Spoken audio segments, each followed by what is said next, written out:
De dag van supermerkeigenaar Sjouke Wiensma begint net in zijn winkel, maar achter de computer. De online bestellingen komen hier binnen en na het printje van de lijst met boodschapppen maakt hij een rondje terug de eigen supermerk. De lijsten komen binnen via de computer. De meesten hebben het meeste op internet invult. Al zijn er ook wel klanten die het nog telefonisch doen, dat ken ik. Als je net bent binnen mijn internet om te gaan, dan kan je u zich bellen. Gewoon op uw nummer. Daar dus. En zo binnen er alle dagen tussen de 10 en 20 klanten die haar een boodschappen van afstand bestellen in Jestemar. Het is zo'n 20% van de omzet van de winkel. Maar makkelijk is het net om een online supermarkt te hebben. Als je bij u alleen nog al in de winkels zit, er zijn samen 2.000-3.000 soorten producten. En dat heeft ik dan op die site nodig, op de winkel.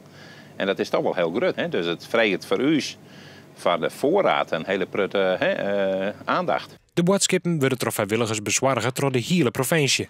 De klanten binnen vaak mensen die het zelfs net zo makkelijk bij de winkel komen kennen. Nou, omdat mijn man is gehandicapt en ik heb zelf geen rijbewijs, dus ik ben altijd afhankelijk van iemand anders. Dan is het wel makkelijker dat ze kennen, hè? Ja.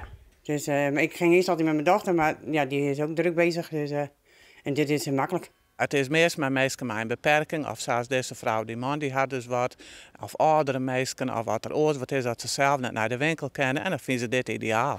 De winkel in Jestemar is op dit stuit de enige die het in heel Friesland bezorgt. De concurrentie van grote winkels als Albert Heijn komt er wel zo aan. Wij kunnen het nooit voorkomen, ik ben maar een klein duimpje, vergeleken bij die oren. Uw budget is volle leger, zij doen landelijk de dingen en wij kennen het alleen nog maar in Friesland, dit kunstje. Wiensma denkt dat zijn klanten heel wat trouw blijven zullen. Zelfs maar concurrentie van de grote spelers op de merk.